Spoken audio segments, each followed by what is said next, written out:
자, 이제 오늘 종려주일입니다. 그리고 고난주간이 시작이 됩니다. 그래서 오늘 저는 예수님 이야기를 좀 더 깊이 나누었으면 좋겠다, 이런 마음을 가지고 이 자리에 섰습니다. 여러분, 고난주간을 맞으면서 모두 다 어떻게 하면 예수님의 그 십자가 순환을 기억을 하고 그것을 실제로 느끼면서 살아갈 수 있을까, 이런 마음들이 있을 줄로 압니다.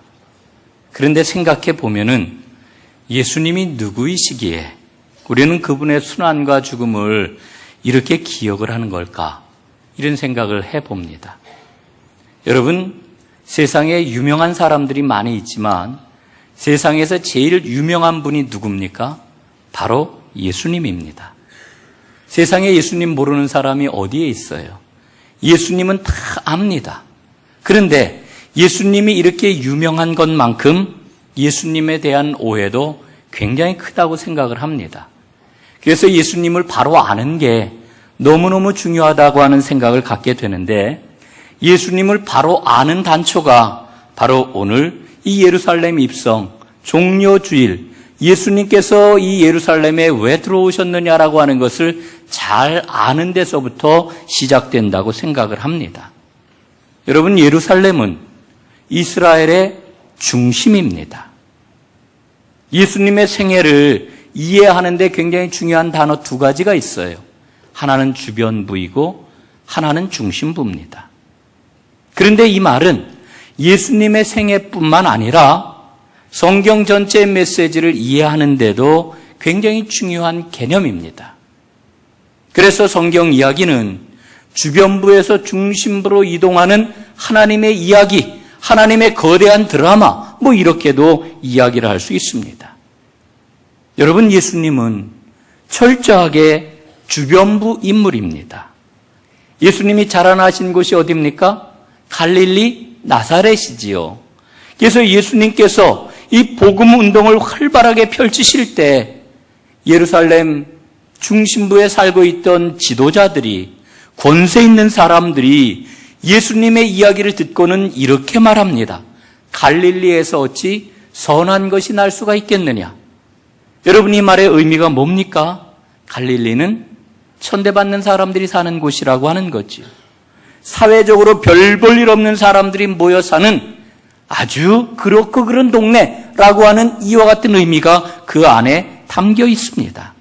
그런데 예수님의 천국 복음이 어디에서 시작이 되었느냐? 바로 이 갈릴리에서 시작이 되었습니다. 그리고 천국 복음은 거기에서 자라났고 엄청난 폭발력을 가진 운동으로 발전을 했습니다. 예수님께서는 그 여세를 몰아가지고 지금 예루살렘에 입성을 하고 계시는 거지요. 여러분, 예수님께서 예루살렘에 들어오실 때 얼마나 많은 사람들이 몰려 나와 열렬하게 예수님을 환영했습니까? 옷을 벗어 길에다 깔고, 그리고 나뭇가지를 꺾어가지고 예수님을 향하여 흔들면서 엄청나게 환영을 했지요. 여러분, 반대로 그런 모습을 보고 예루살렘의 지도자들은 얼마나 긴장을 했는지 모릅니다. 그런데 예루살렘에 들어오신 예수님의 행동은 정작 백성들의 기대하는 영딴판이었습니다. 백성들은 뭐를 기대했습니까? 예수님께서 세상을 뒤엎고 꿈에 그리던 메시아 왕국, 다윗의 왕국을 재건해 주실 것을 기대했던 겁니다. 그러나 예수님은 그러지 않으셨습니다.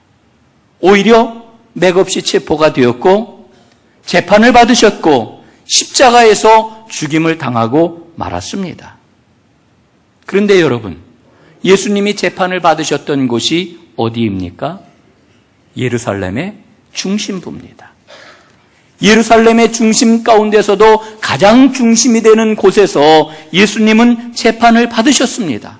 그리고는 거기에서 사형 판결을 받으시고 예루살렘의 가장 주변부 골고다 언덕에서 십자가 처형을 당하고 말았습니다.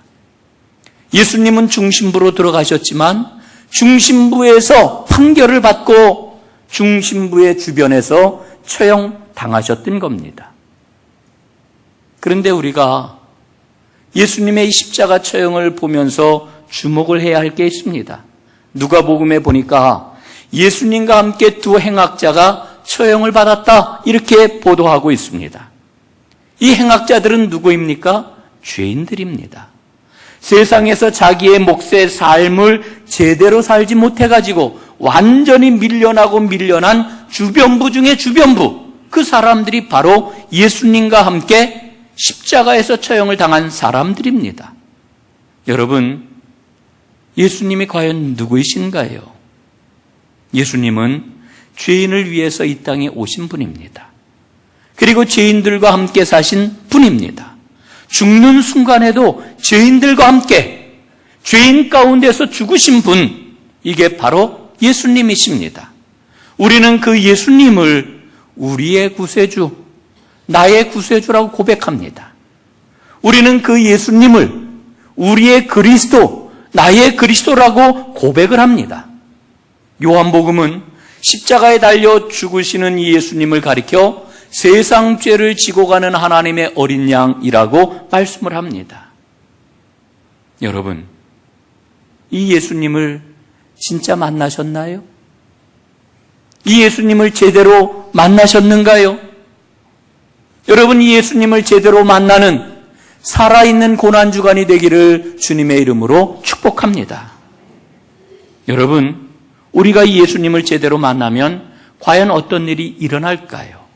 오늘 세 가지로 여러분과 은혜를 나누고자 합니다. 첫 번째로는 예수님을 우리가 제대로 만나면 예수님 중심으로 삶이 전환됩니다. 우리가 예수를 믿잖아요. 예수를 믿는 것은 기대감이 있기 때문입니다. 우리의 삶이 예수 안에서 여러 가지 고단하고 힘들고 어려운 그 문제들이 해결되기를 기대하면서 우리는 예수님을 믿습니다. 육신의 질병을 가지고 계신 분들이 계십니까? 주님께서 그 질병을 해결해 주시고 건강을 주실 줄로 우리는 기대합니다. 그 기대대로 응답되기를 간절히 바랍니다. 우리는 우리의 자녀들이 행복한 삶을 살기를 원합니다. 그렇게 기도를 합니다. 우리에겐 경제적인 어려움이 있고 사업의 문제가 있고 물질의 어려움이 있는데 그 모든 물질의 어려움들이 해결되고 풍성한 삶을 살기를 기대를 합니다. 뿐만 아니라 사람들과의 그런 그 갈등으로 말미암아 생기는 괴로움, 여러분 얼마나 이게 힘이 들고 어려운 문제입니까? 그 모든 문제가 해결이 되기를 우리는 기대를 합니다. 여러분, 이런 기대를 가지고 우리는 예수를 믿습니다. 예수님께서 예루살렘 성에 입성할 때 사람들은 예수님을 향해 열렬히 환호하고 환영을 했습니다. 찬송하리로다 주의 이름으로 오시는 왕이요. 이들은 기대가 있었어요. 어떤 기대입니까? 현재 당하고 있는 모든 질곡으로부터 해방되기를 원했습니다. 로마의 압제로부터 자유함을 얻기를 원했습니다. 그래서 그들은 예수님을 향해 호산나 호산나 다윗의 이름으로 오시는 왕이요, 그러면서 그들은 예수님을 환영을 했던 겁니다. 그런데 여러분, 여기에 문제가 있습니다. 어떤 문제가 있느냐 하면은 백성들의 기대하고 하나님의 요구가 다르다라고 하는 그런 문제가 있는 겁니다. 여러분, 한번 역사적으로 생각해 보십시오. 구약을 보면서 저는 그런 생각을 해요. 하나님께서 이스라엘을 선택해 주신 까닭이 어디에 있을까? 여러분, 하나님은 왜 이스라엘을 선택하셨습니까? 출애굽기 19장에 보면은 이렇게 말씀합니다. 너희는 모든 민족 중에서 내 소유가 되겠고 너희가 내게 대하여 제사장 나라가 되며 거룩한 백성이 되리라. 하나님이 이스라엘을 선택하신 까닭은 제사장 나라 삼기 위해서라고 하는 말입니다. 여러분, 지금 사순절 특별 새벽 기도회를 우리가 계속 진행을 하고 있는데 산상수훈 말씀을 읽고 있습니다. 산상수훈의 말씀대로 표현을 하면은 소금과 빛이 되게 하시려고 이스라엘을 선택하셨다라고 하는 그런 이야기입니다. 그런데 여러분, 구약 성경을 한번 보십시오. 구약에 있는 이스라엘이 하나님의 제사장 노릇을 제대로 하겠다고 온 마음과 정성을 쏟았던가요? 그것 때문에 마음 아파하고 어떻게 해서든지 하나님 말씀대로 다른 민족을 우리가 살려야 되겠구나, 이렇게 안타까운 마음을 가지고 하나님 앞에 엎드리고 매달렸던가요? 저는 성경을 아무리 살펴보아도 이스라엘의 이와 같은 모습을 발견하지를 못했습니다. 발견하지를 못했어요. 그래서 저는 생각을 해봅니다. 이스라엘 백성들이, 구약의 이스라엘이 하나님 앞에 기도를 안 했을까? 여러분, 기도 안 하는 하나님의 백성이 어디에 있겠습니까? 그들은 기도를 했을 것입니다. 하나님, 육신의 질병을 고쳐주세요. 하나님, 우리 자녀들의 앞날을 책임져 주시고 축복해 주세요. 하나님, 우리가 사회적으로 인정을 받고 성공하게 해주세요. 아마도 이들은 이렇게 하나님 앞에 기도를 드렸을 것입니다. 그래서 저는 다시 한번 생각을 했습니다. 만약에 하나님께서 이스라엘 백성들이 하나님께 우리에게 물질의 복을 주십시오, 우리 자녀들을 축복해 주십시오, 우리가 사회적으로 성공하게 해 주십시오, 이런 기도를 드리지 않았으면은 하나님께서 이스라엘 백성들을 돌보지 않고 아유 너희는 나하고 상관이 없다 그냥 내버려 두셨을까? 여러분 어떻게 생각하십니까? 하나님이 그러셨을까요?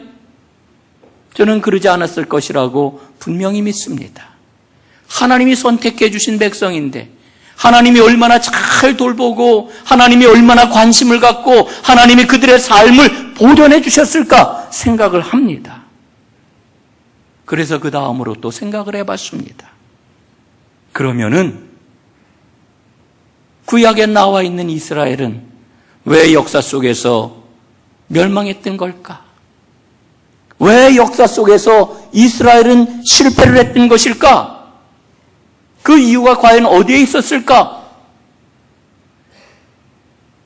여러분, 이스라엘은 하나님 앞에 제사장 나라로 제대로 살게 해 주십시오. 우리가 제사장 되는 민족이 되었으니 모든 민족을 살리는 그와 같은 하나님의 백성이 되게 해 주십시오. 이런 기도를 하나님 앞에 드리기보다는 허구한 날 오로지 자신의 문제에만, 자신의 생활 문제에만 국한된 이와 같은 기도를 드리며 신앙생활을 했기 때문이라고 하는 결론을 저는 갖습니다. 이게 구약에서 일러주고 있는 메시지입니다. 여러분, 우리는 영적으로 깨어서 분명하게 붙잡아야 할 말씀이 있습니다. 예수님이 이렇게 말씀하셨지요? 너희는 먼저 그의 나라와 그의 의를 구하라. 그리하면 이 모든 것을 너희에게 더하시리라. 여러분, 이 말씀은 누구의 말씀입니까? 예수님이 친히 우리에게 전해주신 말씀입니다. 베드로가 예수님의 말씀을 해석한 것 아니고요, 사도 바울이 예수님의 말씀에 대해서 주석을 다룬 것도 아닙니다. 예수님이 친히 말씀을 하시기를 너희는 먼저 그의 나라와 그의 의를 구하라. 그리하면 너희가 구하지 아니하여도 세상에서 필요한 모든 것들을 다 하늘 아버지께서 책임져 주신다. 예수님의 말씀입니다. 여러분, 이 말씀을 믿으십니까? 이 말씀을 정말 확신하며 꽉 붙잡고 살아가십니까? 여러분, 매일매일의 삶 가운데서 하나님이 정말 그렇게 역사하시는 것을 체험하며 간증하며 살아가십니까? 여러분, 꼭 그러시기를 바랍니다. 어떻게 보면은요, 예수님이 하신 이 말씀은 빈말 같아요. 지나가는 말 같아요. 그냥 예수님께서 폼 잡고 한번 해보신 말씀 같아요. 왜 그렇게 느껴질까요? 우리가 예수님의 말씀을 그렇게 만들었어요. 분명하게 약속을 해주셨는데도 불구하고 우리는 약속의 그 말씀을 믿지를 않아요. 그러니까 체험을 못하는 거지요. 여러분, 사람들은 우리 주님께서 궁극적으로 주시려고 하는 것에 대해 별 관심이 없어요. 오로지 나의 기대가 주 안에서 어떻게 하면 충족될 수 있을까? 이걸 우리는 응답이라고 그러지요. 내가 간구하는 그 간구가 응답되면은, 그러면은, 나는 축복을 누리고 세상에서 성공하면 나는 중심이 되겠구나. 이런 생각을 합니다. 여러분, 성공이 뭡니까? 세상의 중심이 되고자 하는 거지요. 우리는 얼마나 중심이 되기를 간절히 소원하는지 몰라요. 성공하기를 얼마나 간절히 원하는지 몰라요. 그래서 그 성공을 위해 하나님 앞에 간절히 기도합니다. 하나님도 우리가 중심이 되기를 간절히 소원하십니다. 그런데 하나님께서 우리에게 주시려고 하시는 그 중심과 내가 생각하고 있는 중심은 달라요. 다릅니다. 하나님이 주시려고 하는 게 뭘까요?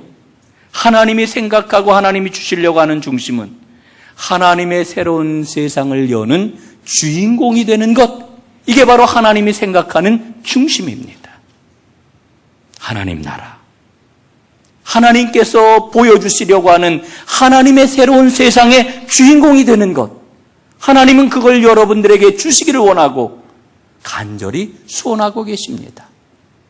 하나님 새로운 세상의 진정한 주인공이 되는 여러분이 다 되시기를 주님의 이름으로 축복합니다. 여러분, 그러기 위해서는 우리 믿음의 주안점이 전환이 되어야 됩니다. 이제까지는 나의 요구를 중심으로 하나님을 바라봤습니다. 그러나 이제는 주님께 전적으로 순종하는 것으로 우리의 삶의 중심이 바뀌어져야 됩니다. 여러분, 주님의 말씀 앞에 주님의 뜻을 이루기 위해서 나는 얼마만큼 나 자신을 주님 앞에 내려놓고 있습니까? 나를 포기하고 계십니까? 나를 순종하십니까? 주님 앞에 나를 순종하고 있습니까? 여러분, 우리가 누리는 복의 크기는요, 내 삶의 방식을 내려놓고 순종하는 크기에 비례하는 겁니다. 오늘 겉으로 보면은 우리가 부유하고 겉으로 보면은 사회적인 지위도 있고 이래서 아주 복을 많이 누리는 것 같지만, 그러나 그 안에 하나님 앞에 순종함이 없다라고 할 것 같으면은 여러분, 그건 복이 아닙니다. 예수님 중심으로 삶이 재편되는 은혜가 있기를 주님의 이름으로 축복합니다. 그렇지 않으면은요, 여러분, 언젠간 우리는 주님을 배반하게 될지 몰라요. 저는 그런 사람을 여러 봤어요. 어떤 장로님이 계셨습니다. 너무너무 열심히 교회를 섬겼고 헌신했고 많은 것들을 이루었습니다. 그래서 모두들 이야기하기를 어우 장로님. 그런데 이분이 그만 병이 들어가지고 세상을 떠나게 되었습니다. 그런데 이분이요, 죽음을 앞에 놓고 어떻게 했는지 아십니까? 난 죽을 수 없어. 내가 왜 죽어야 돼? 죽음을 받아들이지 못하는 그러한 모습을 보면서, 그런 추한 모습을 보면서 여러분, 얼마나 많은 교우들이 실망하고 상처를 받고 얼마나 많은 그러한 어려움들을 겪었는지 모릅니다. 저는 그분의 모습에서 배반의 의미가 뭔지를 깨달았어요. 여러분, 예수님이 예루살렘 성에 입성하실 때 백성들이 얼마나 열렬하게 옷을 벗어 던지며 나뭇가지를 흔들며 예수님을 환영을 했습니까? 그러나 예수님이 주시려고 하는 그 나라가 자신들의 생각하고 맞지 않는 것을 확인하게 되자 이들은 가차없이 돌아서서 예수님을 배반하고 말았습니다.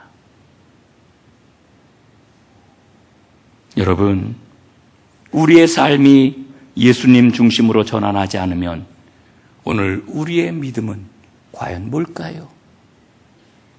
예수님 중심으로 전환되는 진정한 은혜와 복이 여러분에게 있어지기를 주의 이름으로 축복합니다. 두 번째로 예수님을 진정으로 만나게 되면은 땅에 떨어진 미랄이 됩니다. 오늘 말씀을 보면은 미랄이 땅에 떨어져 썩으면 많은 열매를 맺을 거라고 예수님 말씀하시잖아요. 예수님은 미랄이 되셨습니다. 땅에 떨어져 죽었습니다. 그리고 많은 생명의 열매를 맺으셨습니다. 주님께서 맺으신 그 열매가 바로 저와 여러분입니다.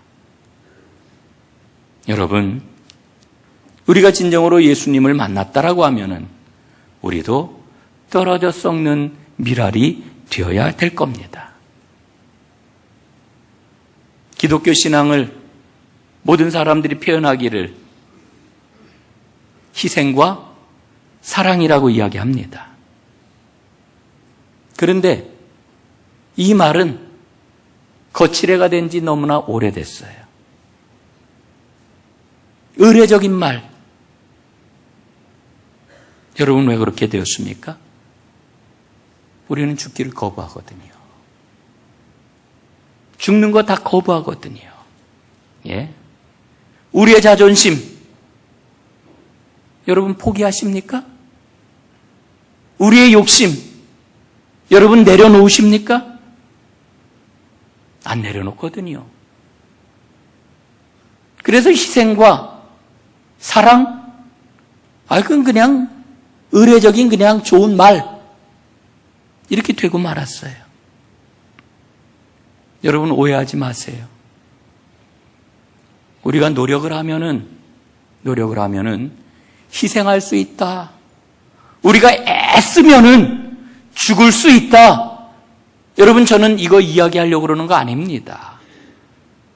우리는 결코 그럴 수 없어요. 우리의 본질을 봐야 됩니다. 우리는 결코 애쓰고 노력한다고 그렇게 되지 않아요. 될 수가 없어요. 우리 내면을 들여다보면은요, 우리는 나를 높이고, 나를 관철시키고, 그래서 나를 완전하게 드러내고, 이르는 일에 내가 가지고 있는 힘, 나에게 있는 능력, 다 사용합니다. 이게 우리 내면의 움직임이에요. 여러분 이걸 봐야 돼요. 이게 우리의 본 모습입니다. 그래서 우리는 예수님을 만나야 되는 거예요. 그래서 우리에게 예수님의 은혜가 필요한 거예요. 그 예수님의 은혜가 아니고서는 절대로 나를 이길 수가 없어요.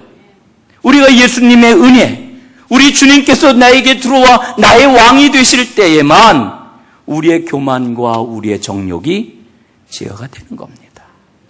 그래야 죽는 것, 죽는 신용이라도 우리는 낼 수가 있는 겁니다. 여러분, 오늘 예수님을 제대로 만나 주님의 성품인 겸손과 긍휼이 우리의 마음에서 작동되는 은혜가 있기를 주님의 이름으로 축복합니다. 그래서 우리가 미랄이 된다라고 하면은 우리 주님께서 얼마나 기뻐하시겠어요. 믿음의 신용 내지 마십시다. 중심이 이동되지 않은 건 진정한 믿음이 아니에요. 주님이 들어오셔서 나의 왕이 되지 아니하시면 우리는 주님께서 원하시는 삶을 살 수 없어요. 세 번째로 우리가 예수님을 제대로 만나면 주님과 동행하게 됩니다. 아주 오래전 10년도 더 전에 읽었던 그런 내용인데 생각이 나더라고요. 이런 내용입니다. 정확하진 않은데 런던에 있는 한 신문사에서 현상 공모를 했대요. 스코틀랜드 에딘버러에서 런던까지 가장 빠르게 가는 길이 뭐냐, 그 방법을 이야기하는 사람, 하여간 그 선정을 해가지고 상을 주겠다. 그래서 많은 사람들이 응모를 했겠지요. 어떤 사람은 비행장까지 오토바이를 타고 가가지고 이제 비행기를 타고 어디에서 뭘 갈아타고 이러면은 어느 정도 시간이 걸리니까 제일 빠를 거다. 이런 그 유의 그런 그 대답들이 굉장히 많았답니다. 그런데 정작 상금을 탄 대답은 뭔지 아십니까? 이런 겁니다. 런던으로 가는 가장 빠른 길은 사랑하는 사람과 함께 가는 길이다. 여러분, 아시는 이야기일 수도 있어요. 근데 저는 그 이야기를 들으면서 정말 그렇구나. 여러분, 사랑하는 사람과 함께 먼 길을 간다고 생각해 보세요. 그 길이 멀고 지루하겠습니까? 예? 언제 지나갔는지도 모르고 지나가잖아요. 사랑하는 사람과 함께 하는 것이 가장 아름답습니다. 인생이 빛나는 것은 사랑할 때입니다. 여러분, 주님은 여러분을 사랑하십니다. 주님은 나를 사랑하십니다. 근데 안타까운 것은 주님의 그 사랑이 짝사랑이에요. 짝사랑. 여러분, 짝사랑 뭔지 아시지요? 예? 나만 사랑하는 거예요. 일방적인 사랑. 주님께서 나를 사랑하시는데, 그런데 상당히 많은 그런 그 사랑이 주님의 짝사랑이에요. 여러분, 그 주님의 사랑을 깨닫고 나의 마음을 열고 주님을 받아들이게 될 때 그 짝사랑이 온 사랑이 될 줄로 믿습니다. 그 온 사랑이 될 때에 여러분, 놀라운 일이 생겨나게 되는 거지요. 여러분, 우리 흔히 그런 이야기를 해요. 사랑하면 눈에 뵈는 게 없다. 예? 눈에 보이는 게 없다는 거지요. 여러분, 왜 그렇습니까? 두려움이 없기 때문에 그렇습니다. 기쁜 일도 슬픈 일도 혹은 괴로운 일도 어려운 일도 다 함께 할 수가 있는 겁니다. 예수님을 우리가 제대로 만나면 예수님과 사랑하게 되고 예수님과 늘 동행하는 삶을 살게 되는 거지요. 여러분, 이게 가장 큰 복입니다. 여러분, 가장 큰 복이 뭡니까? 사랑하는 사람과 함께 사는 겁니다. 사랑하는 여러분, 이 복을 누리기 시작하는 가장 귀하고 아름다운 고난주간이 될 수 있기를 주님의 이름으로 축복합니다. 기도하겠습니다. 아버지 하나님, 이 종려 주일에